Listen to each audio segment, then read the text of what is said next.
All right, so welcome aboard. We're going to make a start. We're focusing on PTE writing, writing essay, and let's get started.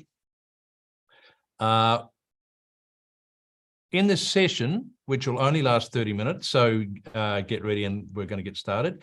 We're going to cover several parts of the essay writing question. So we're going to analyze a PTE essay question. We're going to plan and write a PTE essay together. And here is the question we're going to start with. I'll read it out. So you read along as I read it out, as you would see on test day. So the essay question is, some parents think children should do extra classes after school, but others believe children should have time to play. Discuss both views. Give your point of view, giving reasons and/or examples for your own experience or observations. So it's a standard question format, and we're going to isolate two major parts of that prompt. The first one is, what is the general topic? So the general topic will be covered in 3 or 4 keywords in the prompt. And in this case, it's children and classes after school. So children and classes after school is generally the topic of the question. But we're going to be asked a specific question, and that specific question is what we're going to respond to. So what is the specific question we're being asked? Some parents think A, others believe B. Discuss both and give your view. So when we look at it, we see some parents think, then keywords, but others believe. Discuss both views. So we've got some people on one side, some people on the other side, and generally those people don't agree with each other, but you're going to agree with one party or the other in this proposition. So general topic, and then followed by a specific question that we need to answer in our essay.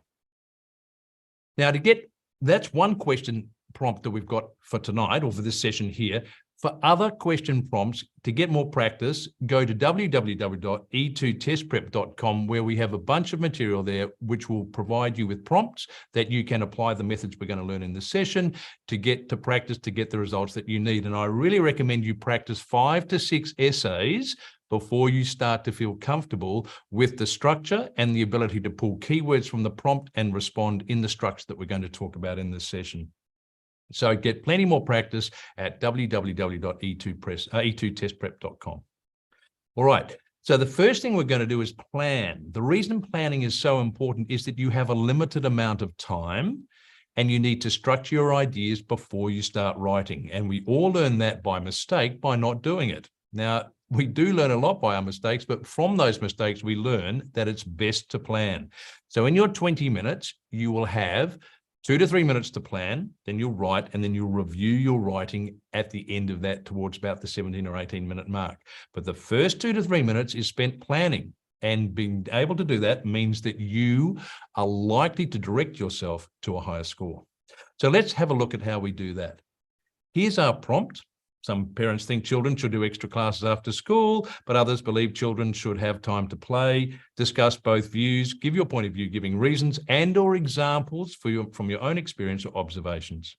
So let's have a look. The introduction is what we will write after our plan, and there'll be 2 main body paragraphs. There's body 1 and body 2, and then of course we'll be writing a conclusion at the end. Let's see what we do in our planning stage. We're going to take keywords from the prompt and provide a response. So our topic sentence for body paragraph 1 is going to deal with extra classes. That's what half of the people we believe have an opinion about would like there to be extra classes. So we're going to discuss extra classes in body paragraph 1. We're going to come up with some ideas why extra classes would be a good idea. Okay, so we're scratching around, clock is ticking, it's a competitive world. We need skills for later success in life. So studying would help enable us to do that. And we would like to develop the habit of study and hard work. So we've sketched down on our pad key ideas that we're going to develop in our body paragraph 1. Now we're going to deal with the second half of the question, which is that children need time to play rather than do extra study. All right, why do children need extra time to play? Well, children are developing physically, so game playing and problem solving in fun contexts is a way of growing, a way of learning, and an important part of being young. Time to relax as well. So young people like to have time to relax away from school to become healthy and to also build friendships and social skills. So we've jotted down those ideas on our pad. So in 2 to 3 minutes, we already know what we're going to write about in our essay, which relieves us from the stress of making it up while we're writing. So that's our plan. And we can look forward to writing 2 body paragraphs to cover those ideas in each of the paragraphs. All right, so we're feeling pretty good about it. We've got good ideas. We don't have to solve the problems of the universe. We just need to come up with good ideas. Now, we're going to write the introduction, and we're going to go and look in a moment as to how to structure those ideas into our body paragraphs. But let's write the introduction knowing the main ideas in our essay. So this is the introduction structure. We've got a background statement. We're going to rewrite the question, and we're going to discuss both sides and your view. So a 3-sentence introduction in a PTE essay. All right, let's look at how we might do that. So we have the prompt in front of us. We have our keywords, body paragraph ideas written down on our pad in front of us. We're going to structure our essay. And here's the first sentence we write. It's a background statement. So we think about something that's we're not going to decide we're not going to agree with one side or the other. We're just going to make a general overall statement about the topic. So something like, in recent years, there has been an increasing trend for children to attend extra maths, language, and other classes after school. Now, we know that from our general experience, so that's how we're going to introduce our essay. Then we're going to rewrite the question. We're going to take keywords from the question, and we're going to make sure that we include them in this second sentence in our introductory paragraph. So let's look at the prompt. While some people believe these classes have an important function, so we paraphrased keywords in the prompt or use synonyms, saying the same thing using our own words. Other people think children should have more time for free play. So we've rewritten the question so our reader understands what we're going to be writing about. And then in the third sentence, which is the most important sentence in the essay, we're going to tell the reader both sides and our opinion, because we're going to lead the reader through a structured development of our ideas to support our opinion. So we think, do I think free play or more study? I'm going to commit. I'm going to make a decision. I'm going to say this essay will argue that extra classes may offer some advantages, but overall, they put extra pressure on children and that more time spent playing is a better option. So my reader now knows that more time on play is a better option, and my essay is going to present that idea. I will, of course, discuss both sides of the prompt or both sides of the proposition, but this essay will state that putting extra pressure on children is not a good idea and that more time spent playing is the better option. So my opinion is expressed in that third sentence, which is known as the thesis statement or the main idea of the essay. And so the essay is going to conclude and support my thesis statement. All right, let's have a look. We're going to now, that's what our introduction looks like. You may want to take a screenshot or use your camera to take a shot of that to know that there's a 3-sentence introduction in response to our prompt. Now we're going to build body paragraph 1. Body paragraph 1 is going to present one side of the opinions expressed in the prompt. Maybe the one we agree with, maybe the one we don't agree with, but let's look how we do that. We're going to address the specific question in the first sentence, either addressing the first side, body paragraph 1, or the second side in body paragraph 2. And it's up to you which side of the proposition you develop in body paragraph 1. But overall, I think it's a good idea to develop a positive approach in body paragraph 1 and a negative approach in body paragraph 2, and then affirm which side of the argument you most agree with in your conclusion. But we're going to set up each body paragraph. We're going to, by making a statement, and then we're going to explain that statement, then give an example, and then wrap it up. And it's that straightforward. We make a statement, we explain it, we give an example to support that explanation, and then we wrap it up in the final sentence of the paragraph. That's our structure for each body paragraph. In body paragraph 2, we'll do the same thing, but we'll take the other side of the proposition, explain it, give an example, and then wrap it up. So we do respond to both sides of the prompt, and we will agree with one side more than the other, but we explain ourselves and our thinking in response to the prompt by following this paragraph structure, which is make a statement or topic sentence, explain it, give an example, and then wrap it up finally.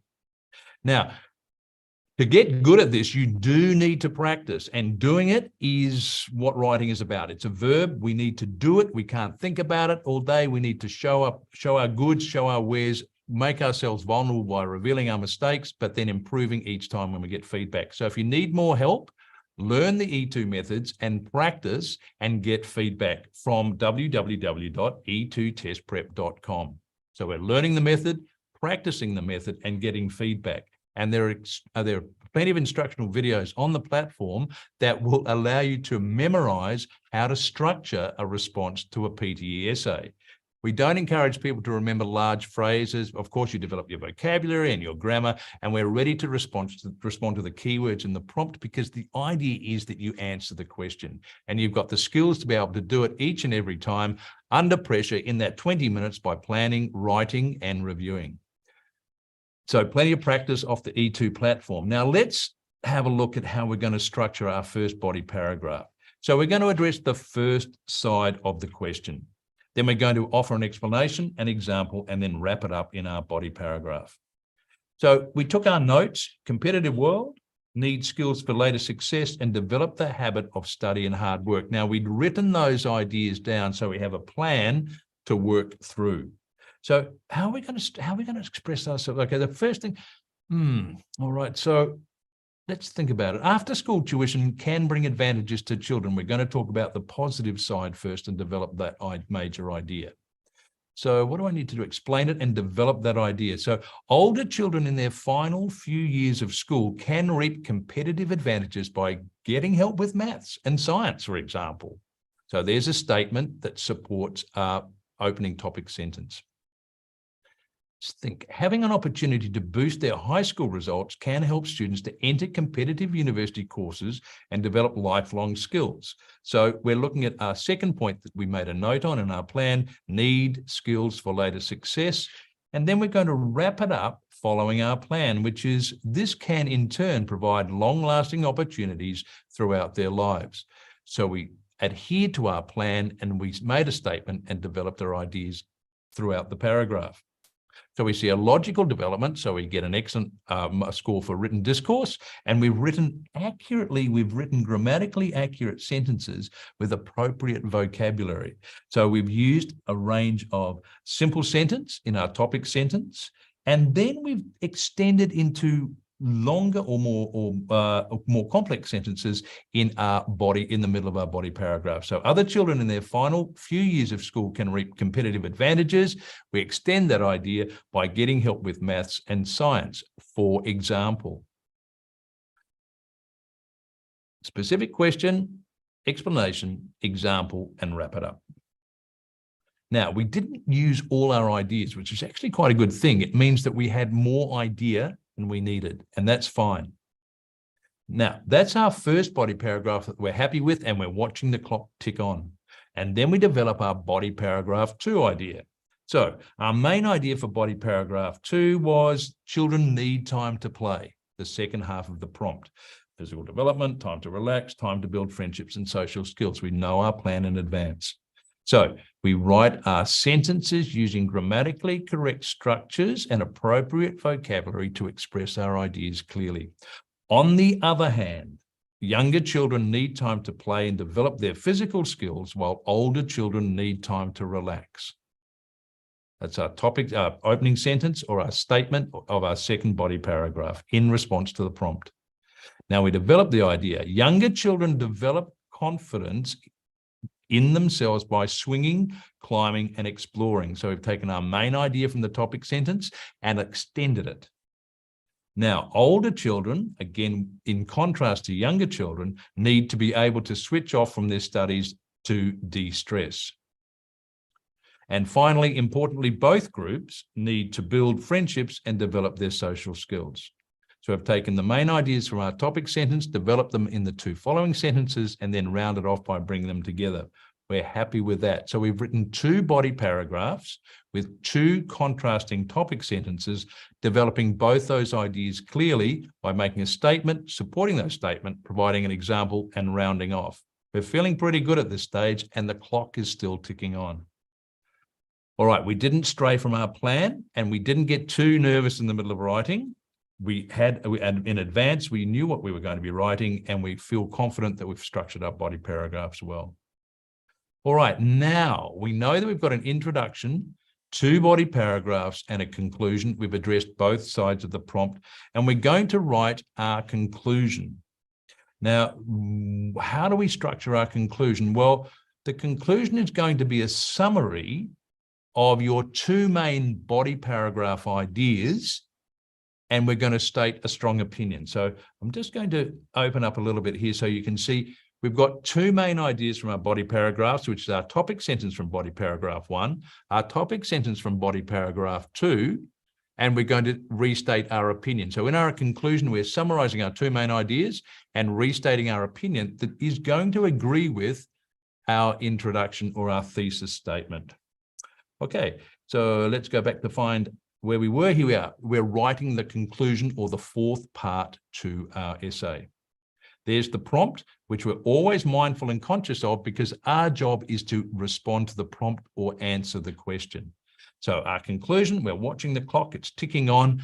We summarize our ideas by taking the 2 main ideas from each of the body paragraphs and express our opinion. So this essay argued that there is sometimes good reason for children to get involved in after-school classes, but in general, this time should be used to develop physical and social skills.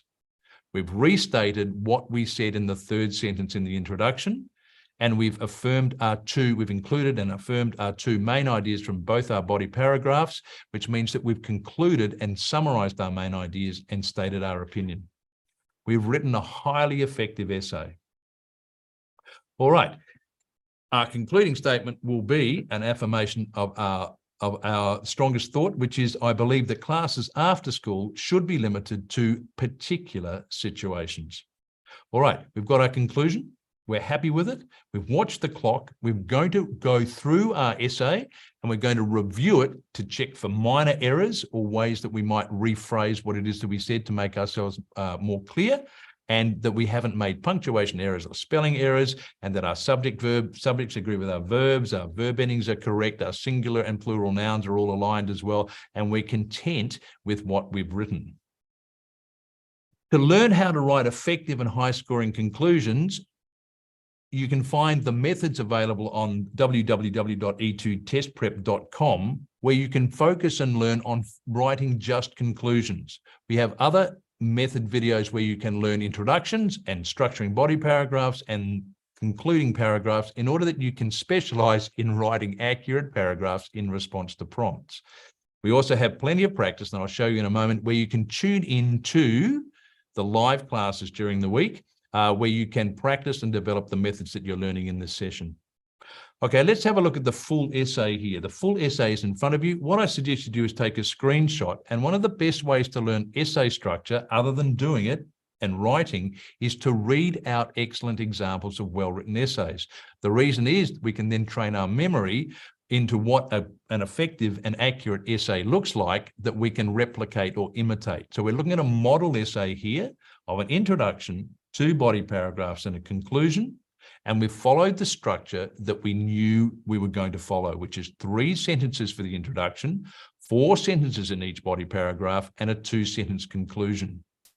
We know that each sentence has a purpose, and that each sentence develops our ideas throughout the essay, so that we can persuade our reader that we have a strong, well-formed opinion, and they are likely to agree with us.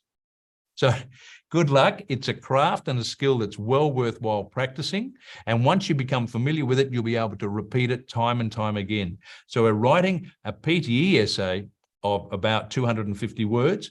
What you can do with these skills is write extended essays using the same introduction, body paragraph structures and conclusions that you can learn while studying for the PTE. So it's an excellent set of lifelong skills that you can take with you. So I suggest get good at it. Okay, if you want to take a screenshot, please do.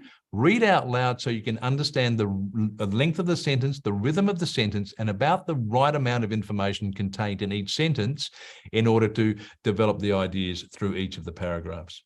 All good? Now, the next PTE Live Masterclass will be on the 26th of April at the same time, 7:30 p.m. That's Australian Eastern Daylight Saving Time. So welcome everyone to tune in at that time. In the meantime, what I strongly suggest you do is to tune into the live classes, and the writing class is on Tuesday at 6 p.m. And in this class, you get a chance to practice during that hour, write essay. You'll also do the other writing task, which is summarized written text. I highly recommend you get very good at writing essays by learning the method and practicing the method. And it will take 5 or 6 essays before you're up to speed with the structure in your memory in order to be able to apply it to each new prompt and be able to complete the essay in the test time, which is 20 minutes. So we write or plan, write and review in 20 minutes in response to the prompt. Now, that's all designed to give you the confidence to be able to do it once you learn the method each and every time you write an essay. It's a great set of skills to learn. Now, can I answer any questions that are in the prompt here? Now, do we need to put a comma after on the other hand? Well done. Now, we do. Now, that's a very good question. When do we put a comma in a sentence? We generally use a comma to break up clauses in a sentence so that we can make meaning from the sentence when we read it. So on the other hand, pause and then to continue on with your idea is appropriate use of the comma. Okay. Any chat in Telegram. Okay. How to count marks, for example, contain grammar. Please explain the structure of marks criteria. Excellent. So you're writing an essay and you're doing summarized written text. And what the algorithm for the PTE will look for is about the communicative skills that you're expressing in your writing, which include written discourse or the ordering of ideas. The use of vocabulary, is it appropriate at a high level? The use of grammar, is it accurate? And the use of spelling. So it's your writing skills and your development of your ideas that's being assessed in the write essay and also any written part of the PTE test. So that's why we recommend that you structure your writing in order to develop your ideas in response to the keywords in the prompt. Yep. Standard word count for these essays, I believe it is 250 words. So it's roundabout, you're expected to write between 200 and 300. So writing about 250 is about normal. So writing less than 200 will get you a negative score, and writing over 300 will get you a negative score. On test day, there is a word count that will be on the page that you're typing into, and it will effectively count your score. So you won't need to count it. You'll be told how many words you've written. Yep. Good work, everyone. Okay, so what I'd like to do now is to quickly let you know that you are able to take advantage of $10 off if you choose to upgrade and purchase yourself a package at www.e2testprep.com. Now, this offer doesn't come around all the time. So if you found this webinar beneficial, if you find the idea of being able to have a method to respond to any prompt in the PTE test, in any written, any write essay prompt in the PTE test, then it's worthwhile you investing time in practicing that method by turning up to the live classes, taking advantage of the live classes, watching the methods videos, and using the practice material on the platform. So invest in an E2 package and pass your test. I know from experience, a lot of students tell me that they have struggled with passing the test over time. And once they invest in an E2 language package, it speeds up the process accurately in order to get the results that you're looking for. So if you're looking for a 55 for nursing, or a 65 or a 79 or even 90, it's well worthwhile you investing in an E2 language package in order to learn the methods that we've taught tens of thousands of students. In fact, we've had 1.9 million students through our platform, and a significant number of those have been successful PTE students.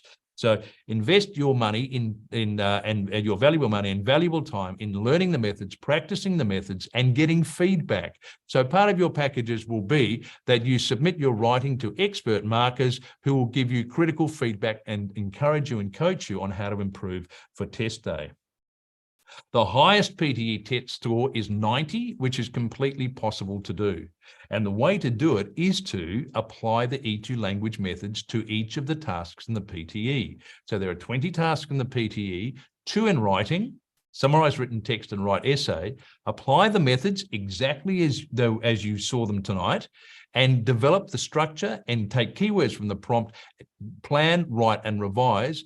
Practice, practice, practice, and you are likely to take yourself towards 90, and it is completely possible to score 90 in the PTE test. Good question, yep. Is it a good idea to use passive voice in this context, or better to use active voice?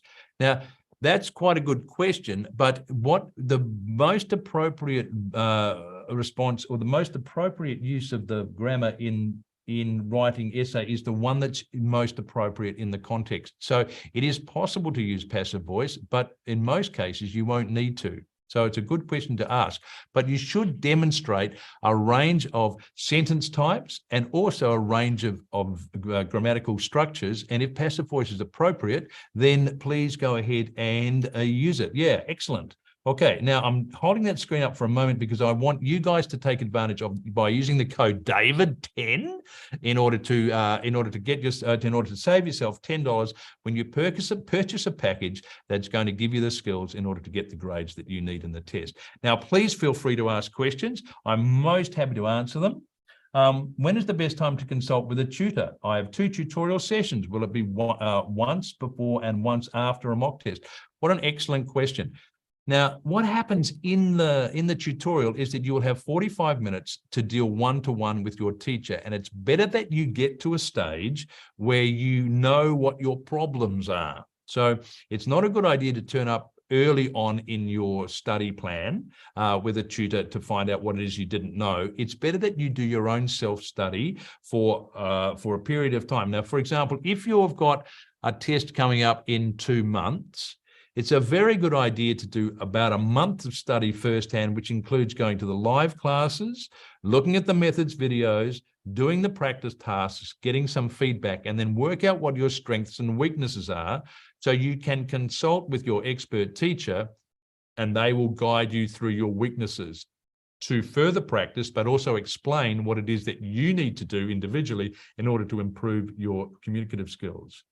Great question. So I suggest that you have those 2, one in about the middle of your study session and one between the middle and the end of your study period, so that you can consolidate what it is that you do know and work out what it is that you need to refine.